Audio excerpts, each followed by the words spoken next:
Hi friends, welcome! Have I got a challenge for you? Let's stretch our grocery budgets by using half of the meat that the recipe calls for. I've done this in other videos as well. Let's see what recipes I can make using less meat. So have a seat and let's get started. I'm going to make Mexican ground beef and potato skillet. This recipe calls for 1 pound of ground hamburger, ground turkey, or ground chicken, your choice. I cooked up some ground turkey earlier and I separated them into 2 separate containers. Half a pound each, and I'm only going to be using one for this recipe, and the other one I'm just going to freeze. Since I'm only using half of a pound of ground turkey, I am going to be using extra potatoes in this. It calls for 4 cups of potatoes. I am going to be using somewhere between 5 and 6 cups. For the potatoes, I have some peeled russet potatoes. You do not have to peel them. I accidentally peeled one and thought, well, okay, I'll just peel all of them. I'm going to chop these up, but you can use any kind of potato that you like. I'm just going to chop these up about that size. All right, I have my electric skillet here. I'm going to turn it to 275 degrees. If you are making this on the stovetop, turn your heat to medium-high.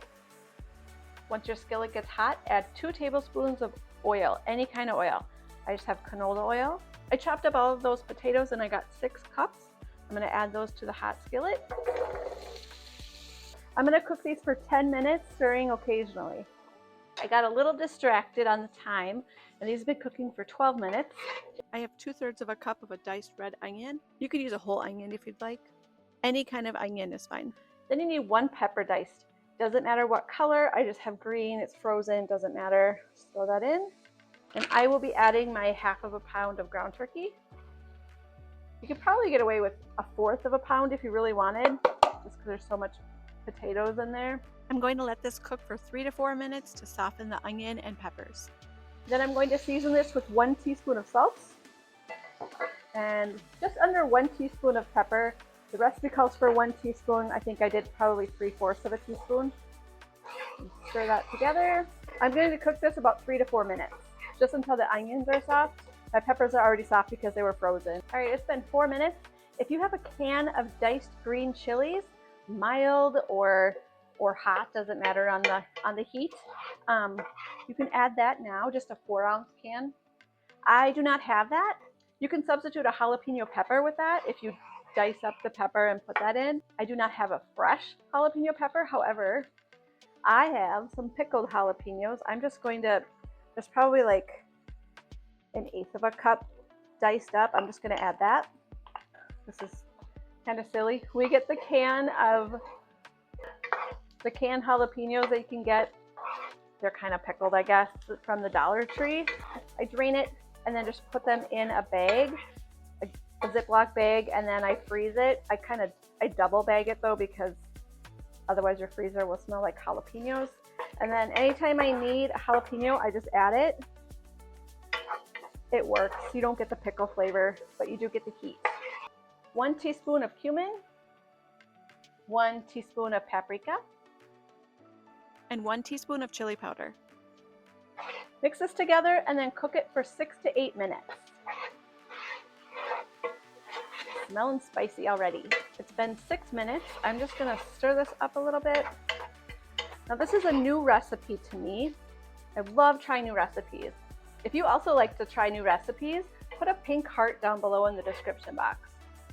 If you just make the same foods all the time because you know that's what you like, put a blue heart. And if you are one of those that eats whatever anybody else cooks, put a purple heart. I'm going to try these and make sure the potatoes are cooked through. They still feel a little hard. I am just going to cover this and let it cook about 3 more minutes. All right, it's been 4 minutes. It's been 4 minutes. I'm going to check this.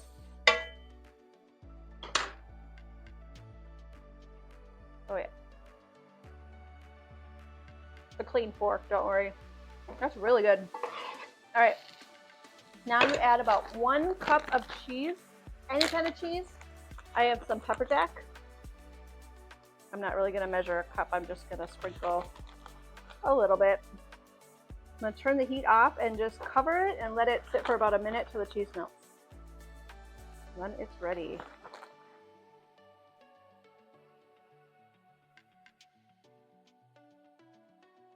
I'm going to serve this with a slice of bread and a side salad. I might put some sour cream on top of this. Some people may want ketchup. That's dinner tonight. I'm going to make cheesy chicken and rice casserole. I have a 9 by 13 inch pan. I'm just going to mix everything up in this pan. You need one 10 3/4 ounce can of cream soup, any kind. Cream of chicken, cream of mushroom, cream of celery.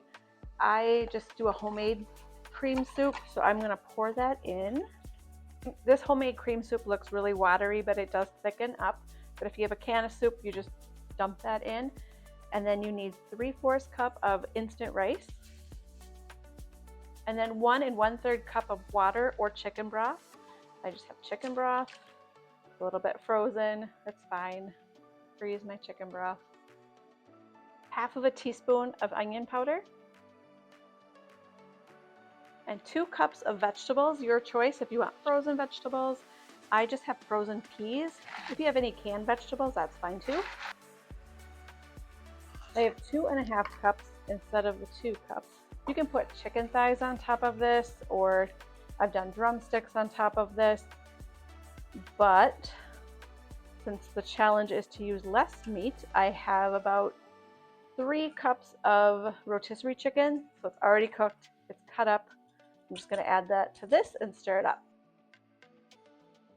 I'm going to stir this in. Then I'm just going to bake this at 375 degrees for 45 minutes. All right, it's been 45 minutes. I'm just going to sample some of the rice just to make sure it's cooked. It's instant, so it should be just fine. It is done. Now I need some cheese. I have 1/2 cup of Colby Jack cheese. You can use any kind of cheese you like. If you are making this with chicken thighs or drumsticks, you would just sprinkle the cheese on top of the chicken. I am just going to sprinkle it all over. Who doesn't like cheese on their rice? And then I am just going to put this back in the oven for a couple minutes to let the cheese melt. And that's what it looks like. I'm going to make smoked sausage pasta, and I'm going to use this smoked sausage. This is a 7-ounce package. I'm actually only going to use 1/2 of it, so I'm just going to use 1 of the sausage links. I have a large saucepan, and I'm going to turn my heat to a medium-high. Add 3 tablespoons of olive oil, or whatever. I have canola oil today, so that's what I'm going to use. I diced up the smoked sausage link, just 1 of them. Put that in, and I'm just going to brown these up. You can add an onion diced if you'd like. 1/2 an onion, a whole onion, whatever. I just have 1 tablespoon of dry onion flakes. When the sausage starts to turn brown, add 1 1/2 teaspoon of minced garlic. Stir that and cook for 1 minute. And then slowly stir in 2 cups of chicken broth. If you do not have chicken broth, you can add 2 cups of water and 2 teaspoons of chicken bouillon. 1 12-ounce can of diced tomatoes. This is a 14.5-ounce can. It's fine. I'm just going to add that. Wipe off the top.